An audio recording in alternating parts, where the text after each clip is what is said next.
it's always been important. It's never been unimportant. It's as you said, it's really our most valuable food additive. You couldn't run a professional kitchen without it.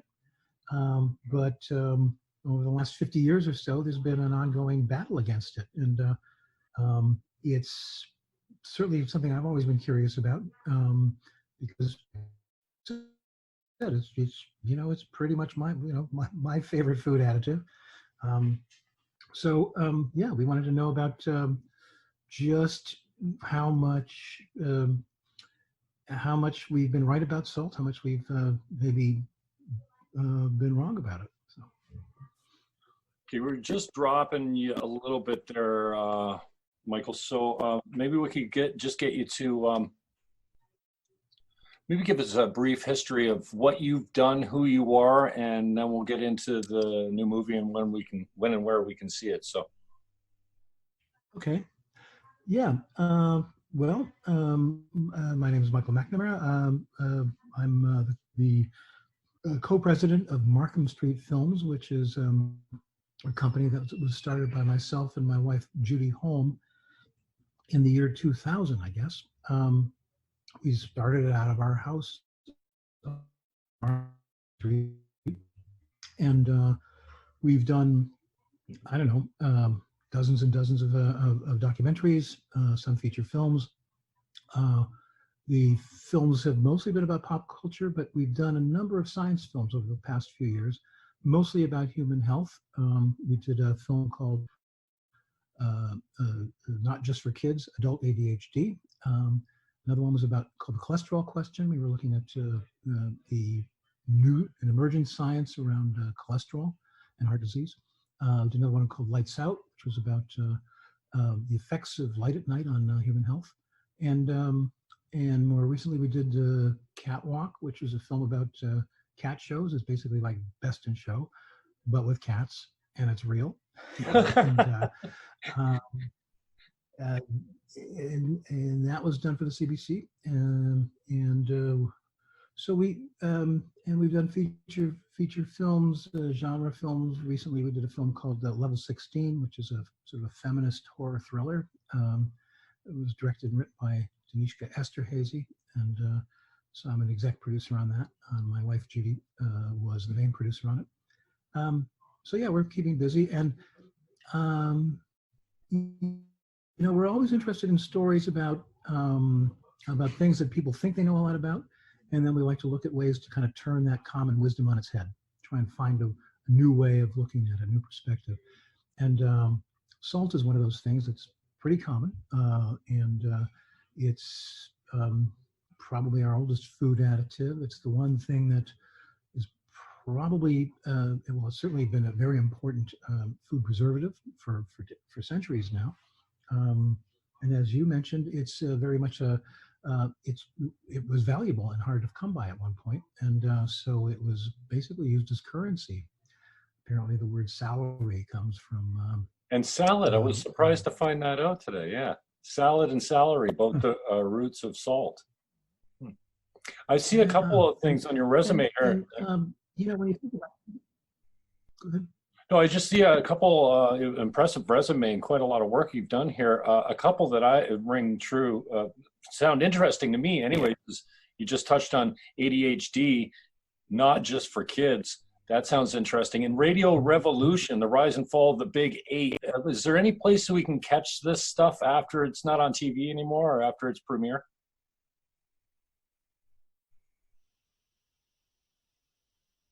Well, yeah, Radio Revolution was one of the first films our company made, and it's currently available on DVD, and you can find it in a couple of shops in Toronto, and one in Windsor, which is where we made the film because it's about the radio station in Windsor, and it's also available on our website. It was one of those things that because it was we had to.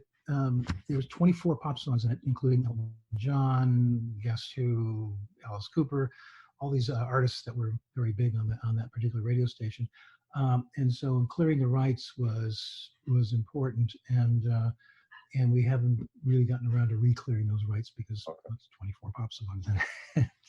But the DVD is still available, and you can get it online.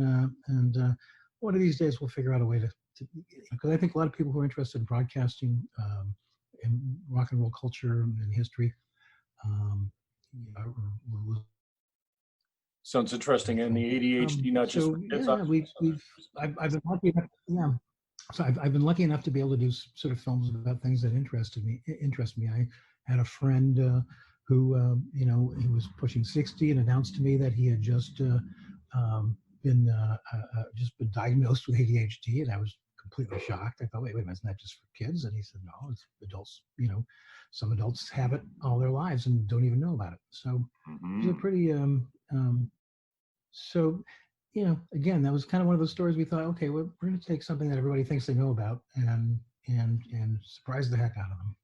Yeah, great. And the salt story was one of those things where we just thought, we all we use it in the kitchen. We certainly have it in our favorite snack foods, but it appears secretly in things that we didn't know there was a lot of it, like bread, for instance. I didn't know this is there's quite a bit of salt in bread, and it's mostly because it's used to add texture to the bread. It affects the crumb structure, and it wouldn't turn brown if you didn't have. I didn't know. So it's very important, but it does have a higher amount of salt than you would ever think. And then the question for the film was, is that a bad thing? Yeah, I did a salt experiment at one time. It was called the saltwater diet, and you just shot I don't know, it was a teaspoon of salt in warm water and drank it in the morning, and then all day you practiced drinking half your body weight in ounces of water, I think it was. And I swear it cured my allergies. And it was strange because when you're on the diet, if you had alcohol, you had to replace it with 4 times the water. So as a result, I just didn't drink. I didn't have the time because I was drinking water so much. I couldn't fit more in. So I just gave up beer for a while. And strangely, when I went back, when I had a couple beers here or there, the next day I had an allergy fit. And I know it wasn't the beer I'm allergic to because I'm not allergic to beer, but I have environmentals, and I was just a mess the next day. And then I stayed with overhydrating for a long time. And then my environmentals just kind of disappeared. I don't get allergies anymore. I'm not sure it was that, or I just grew out of them at the same time. It was a coincidence. But I constantly, I can't remember the last time. I'm a big fan of salt. I mean, we need salt. And I think I'm one of the few people out there that's got a positive opinion of salt. And I know, I mean, there's so many false narratives out there, and I appreciate this movie so much because I'm a fan of salt. It tastes great. It makes my tongue excited for food. It doesn't matter what it is. And you can't live without it. So I was pleased that, and by the way, you got a great PR department. Thank you to her for getting me on the show. And when I'm watching it, it wasn't new information for me so much, but I think a lot of people will be surprised by how much salt we actually need. And a friend of mine quoted that was in your movie, the Boston Marathon runner, was it, that collapsed and died from lack of salt, too much water. Yeah, well, I think the thing is, and this is something I really don't know too much about. I mean, you're thinking about your body and health, but there's always something new to learn. And the salt is an electrolyte, and we've all heard that term when you talk about Gatorade and things like that. And what it is salt, when it mixes with it's electrolytes, when they mix with a fluid, release an electric charge. And so what happens is when you consume salt, this electric charge is basically released throughout the whole body, and it searches around in the body looking for places that need power. And that includes the brain, it includes nerve function, muscle function, just about everything that needs energy gets it from the salt. And so a marathon runner or an athlete who is losing a lot of both salt and water when they exercise or run, if they just replenish with water and don't replenish with salt, they'll get a salt deficit, and that power is no longer available to the body, and the body collapses and just shuts down. And if you really push it, you could die. It's called hypernatremia. Um, Now, I mean, that's the kind of the far end of the spectrum, and it's true that we found this when we were making the film is that the big issue for the World Health Organization, the Canadian Heart Association, the American Heart Association, has been that salt is associated with high blood pressure. And the thing is, that's true, but it's only true, and we know this, it's only true for 1 in 4 people. The other 75% of the population could eat all the salt they want, and well, not all the salt they want, because it's all moderation. But they can eat all the salt they want without any um, uh, bad effects.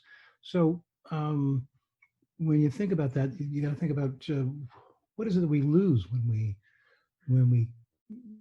I mean, it's one to say, okay, tobacco. There's no daily requirement for tobacco. And so it's there's no argument that it's important to cut that out of your intake. The same for chocolate. There's a number of habits that we have, but salt isn't a habit; it's a necessity. We evolved from sea-dwelling creatures, and we now carry around that sea internally because we need it, and we are constantly replenishing that. We replenish the fluids in our body, and we replenish the salt because we wind up, kind of peeing it out every day. But the way all of this works has been a source of ongoing debate. And really great minds, now this is the other thing that attracted us to this story, is that really great minds can't agree on just how salt behaves in the body, how important it is, and what the right amount is. And it turns out that, you can have, not only can you can go too low, certainly you can go too high, but there is a sweet spot, and it's measurably higher than what most of the health organizations have been telling us. Now, again, we're not doctors, and we shouldn't be. Nobody should take this as a golden rule. Everybody needs to kind of monitor their own intake and their own health. But and you alluded to this. A healthy diet, an enjoyable, pleasant meal is kind of is one of the joys of being human. Being able to kind of prepare food that looks good, tastes great. You can enjoy it with your friends, and it kind of sucks all the joy out of life if you have to remove something as important and as elemental as salt from your table. So when we were making the film, we're looking for ways to tell a story about what goes on inside of the body, and it's always a difficult thing to do.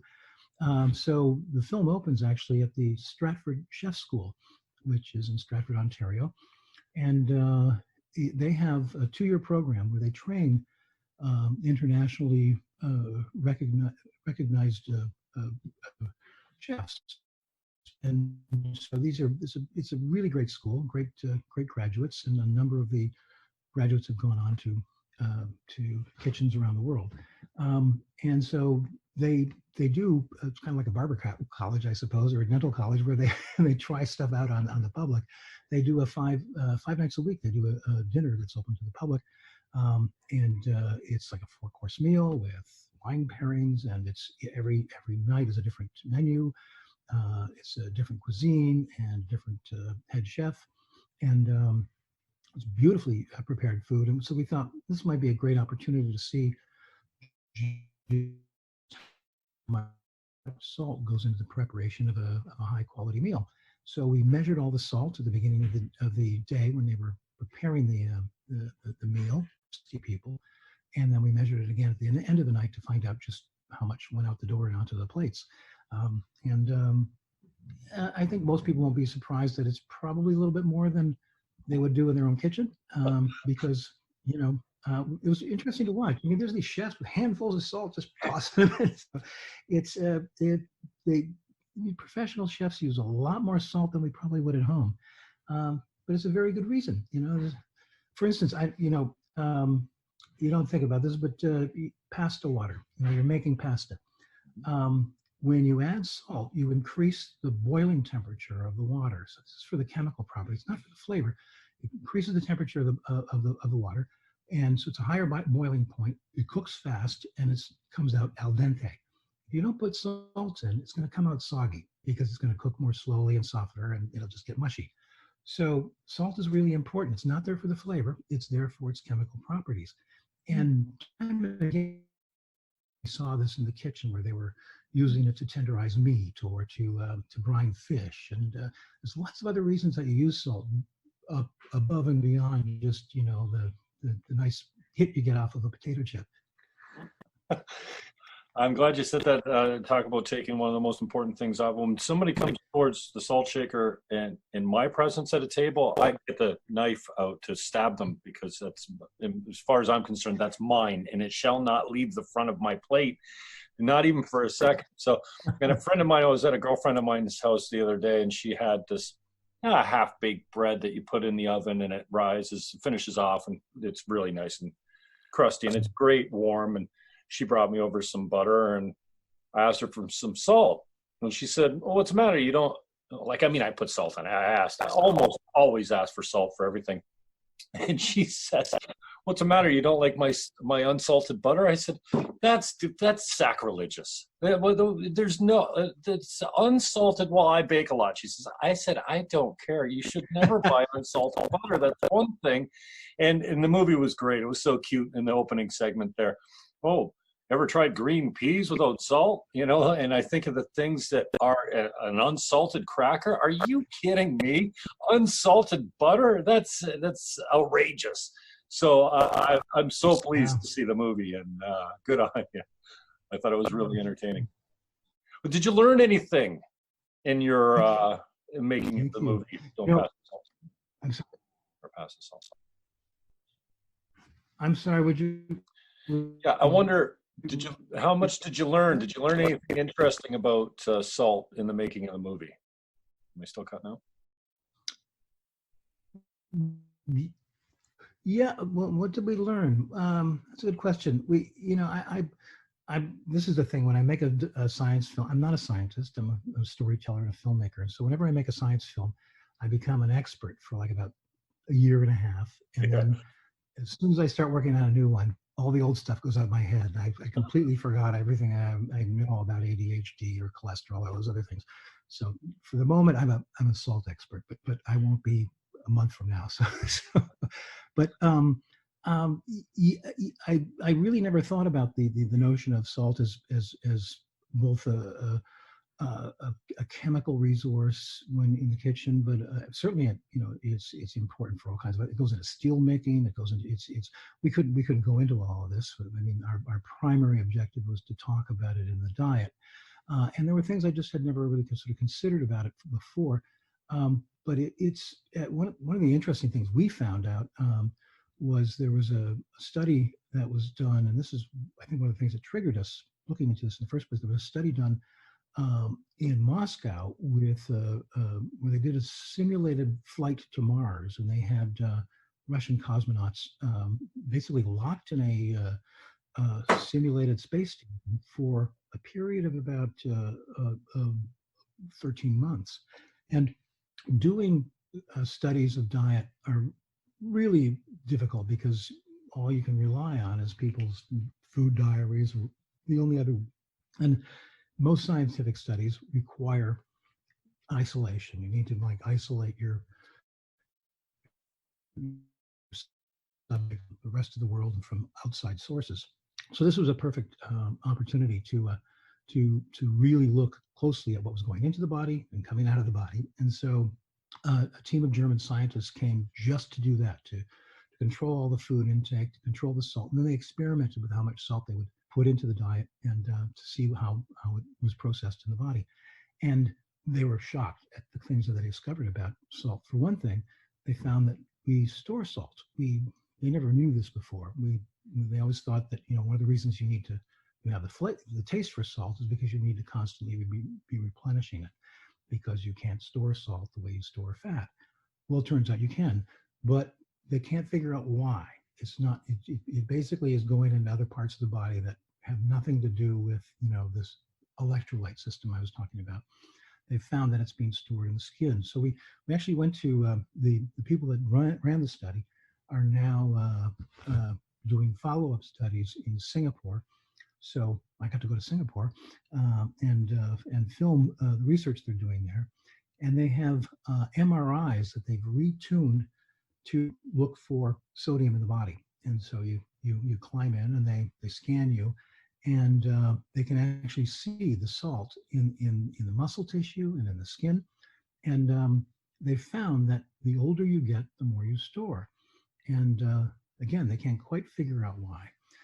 They suspect it's because, as we know, salt attracts water, and they suspect it's there to hold the water in the body, because as the older we get, apparently, the leakier we get in terms of our skin. So this is why we get wrinkles, because the skin can no longer hold on to the moisture. And so they think the salt is there to essentially trap the moisture in the body and in the skin to keep it from dehydrating. So that's pretty cool. And the thing about salt is that it's not binary. It's not on or off. It's not yes or no. It's, on one hand, it's really our most important condiment. On the other hand, it's potentially harmful for some people.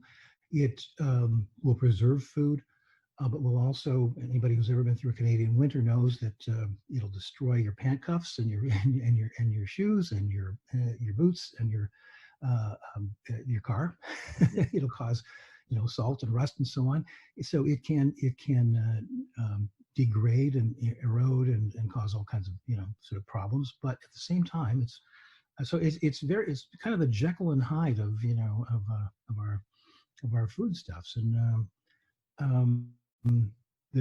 I think this is one of the reasons why it continues to be a source of argument for great minds. They don't all think alike when it comes to salt. So it was really interesting to kind of like jump feet first into that ongoing debate.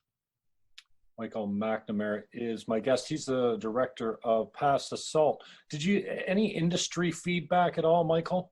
I've never heard of a salt lobby. Well, in fact, there is. There's actually a guy. If you look online, there's a guy who's known as the Salt Guru, and he's his last name is spelled the same as Satan, S-A-T-I, and he's a guy who's, I think he's originally from Canada, but he's very, very much in the kind of the salt lobby. I mean, the thing is, and I have to admit, when we went looking to do this story, we were contacting manufacturers and people who work in the food industry to get access to, so we could get some interesting visuals, and also so we contacted a couple of different salt companies that produce kosher salt, for instance, and it was really difficult to get access. I mean, and in the end, we didn't get as much access as we would like, because they're all suspicious. They're all worried that we're going to slag them, because the ongoing message has been that salt is to be demonized, and certainly we went in this trying to find a way to understand why that might be, and understand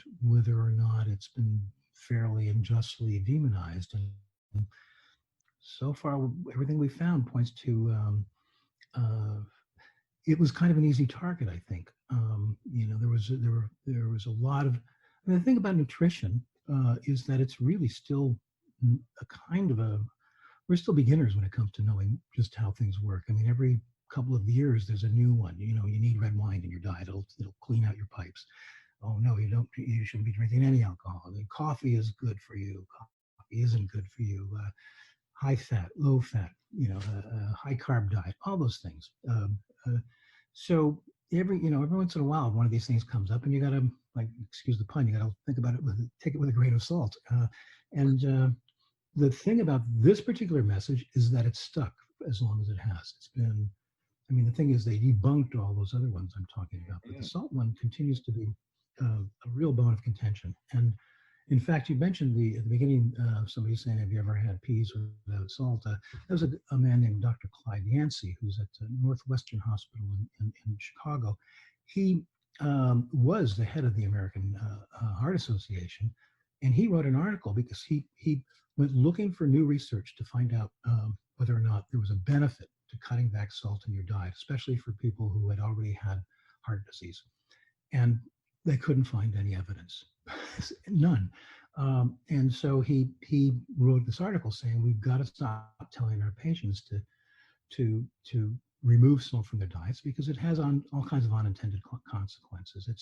It's not a cheap thing to have a good, healthy diet that is salt-free. For one thing, you pretty much have to cook all your food from scratch because only 10% of the salt that winds up in our diets on average comes from the salt shaker on your table or in your kitchen. The rest of it comes from industrial food sources, the bread that you buy at the bakery. A lot of salt goes into bread making. And again, it's not there just for flavor. It's there because it helps the crust turn brown. It adjusts the crumb texture. It tempers yeast activity. It does all these important things that have nothing to do with the way it tastes. So there are a lot of unintended consequences to removing salt from the diet, and so it was kind of a shock when Dr. Yancey wrote this editorial telling people that until we have better evidence, we need to knock it off and be careful about the kinds of pronouncements that we make.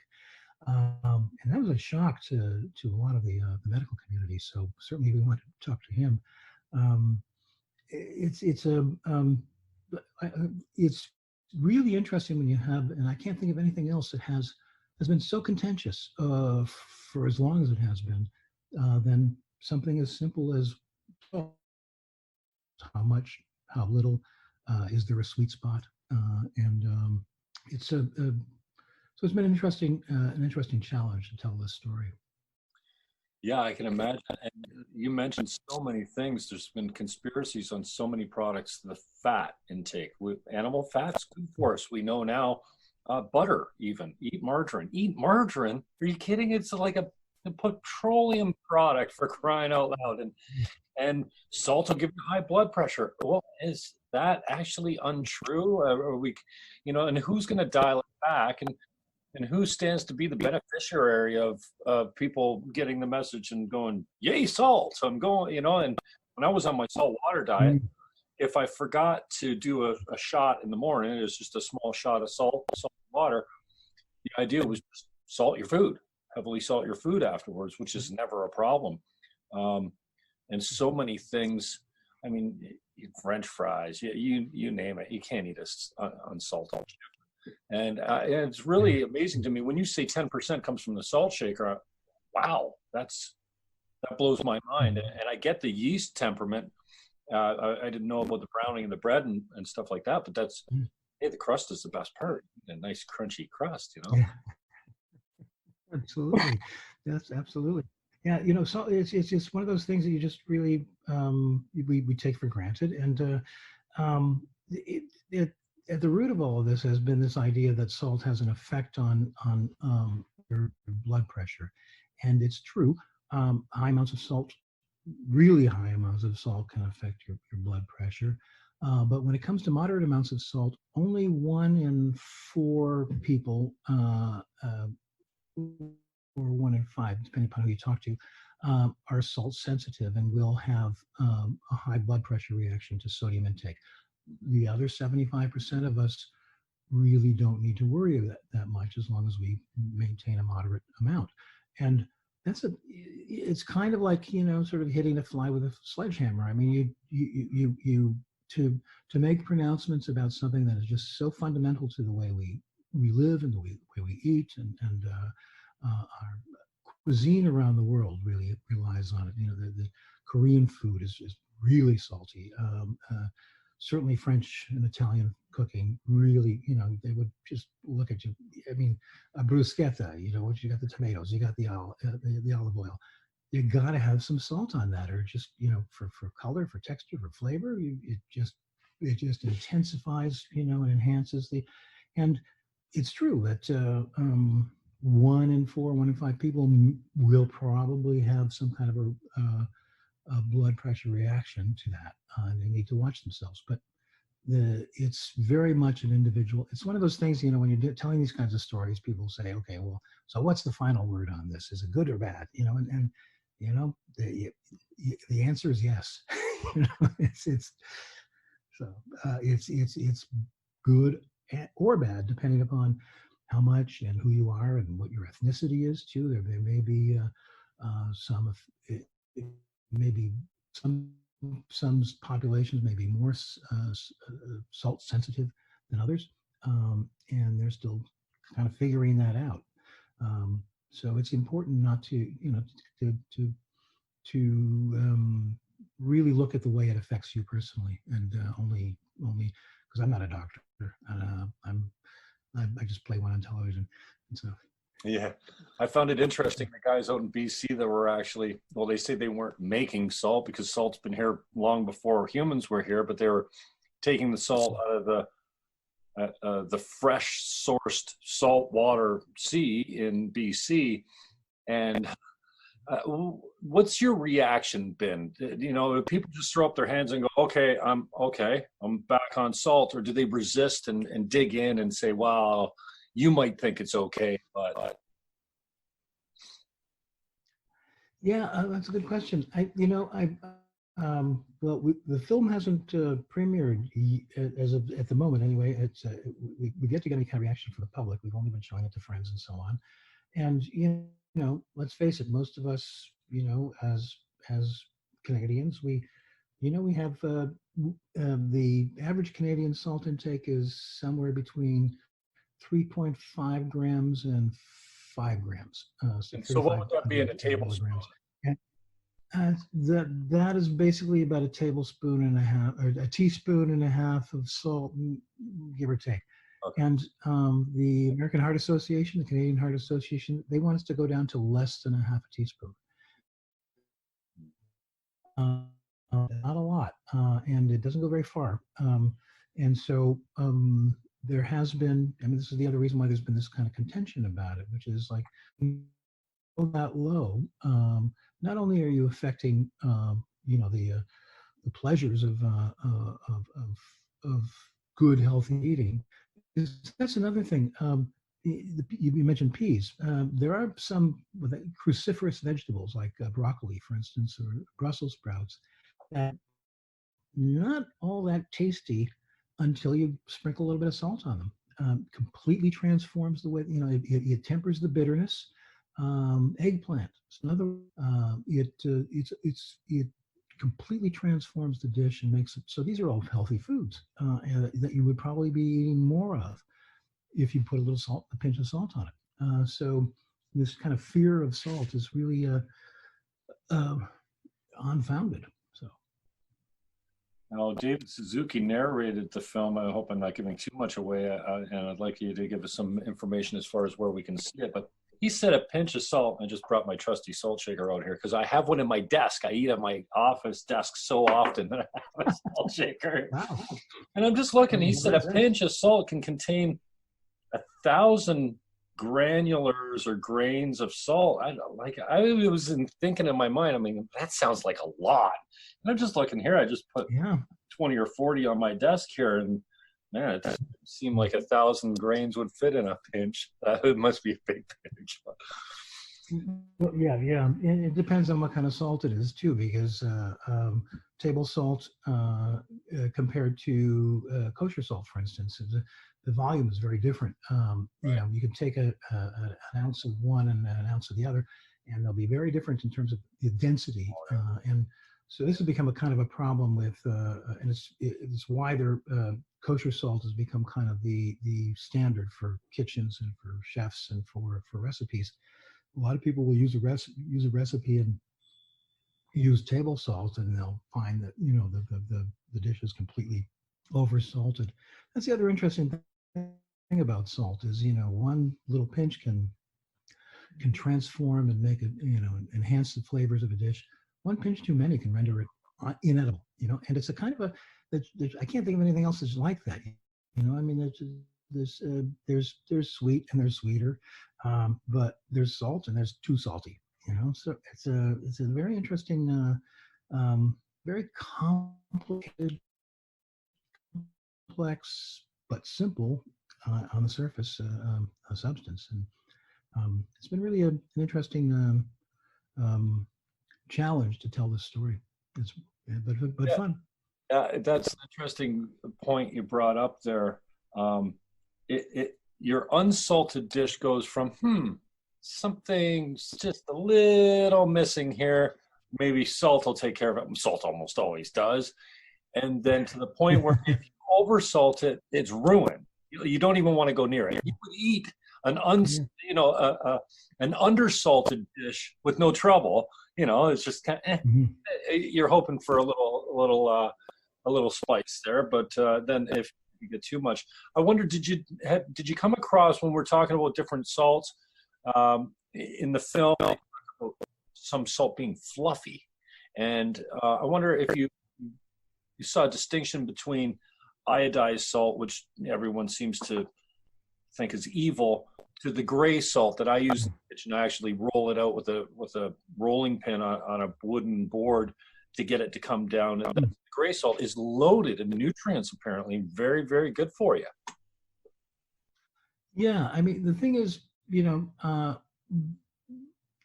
at its very root, salt is salt. So it's all about the sodium, and that gives the flavor, and also may be causing the health issues.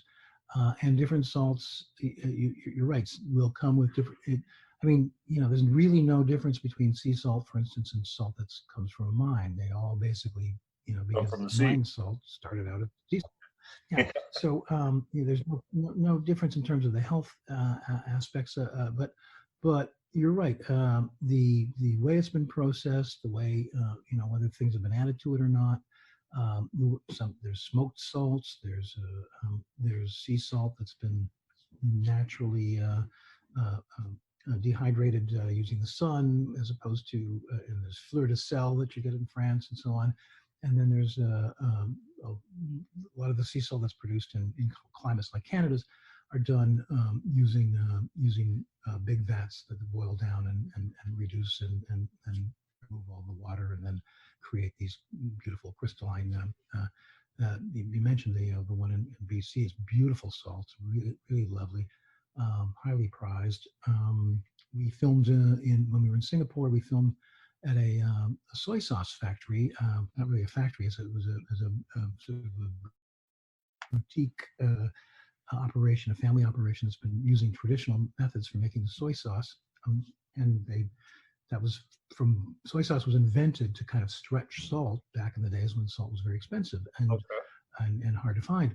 And what they found, though, is they do it in these big casks out in the sun, and then over a period of years, what happens is salt crust builds up inside the vats, and so every few years or so they harvest that and produce this amazing brown, rich flavored, textured soy salt. And you'd love this stuff. It's really good. And adds an amazing flavor to. I mean, even a little bit on that on ice cream is pretty amazing. Ice cream, when it melts all. Oh yeah, yeah. No, you'd eat it too fast. I mean, you'd eat it before it melted. It's that's the other surprising thing. I mean, things like salted caramel, for instance, which have become very hot, in the last few years. And, this mixture of sweet and savory and salty is a really an attractive thing. I have another thing lined up in a couple of minutes, so I'm going to. Oh, great. Okay, well, Michael, thank you so much for your time. It's funny, just on the way out, when you say salty, sweet, that's what my brother, when we binge snack, it's salty, sweet, salty. You go from one to another. Tell us where we can find the film. Where and when can we see it, Michael? Well, the film premieres on the 17th on the CBC at 9 p.m. The Nature of Things with David Suzuki. And then it'll be available on Gem, and I think also on the CBC website online. So it's pretty much as soon as it goes to where you'll be able to find it in other places like Gem. And if you, the Gem is, I think, a downloadable app, or you can also just kind of watch it on your computer. Yeah. Great. But if you want to like watch it on your good old fashioned television, you can do that too. So on Friday night. Awesome. Michael McNamara was my guest. He is the director of Paths Assault on CBC, January 19th. It's Friday, so what is that? The 17th, I think. 17th, 9. I'll get the details to you. Anyways, Michael, I appreciate your time. Thank you very much. Good luck with the film, and I hope you get a good reaction out of it. All right, sir. Have a good day. Okay. Thanks, Jim. Take care. Cheers. Bye-bye.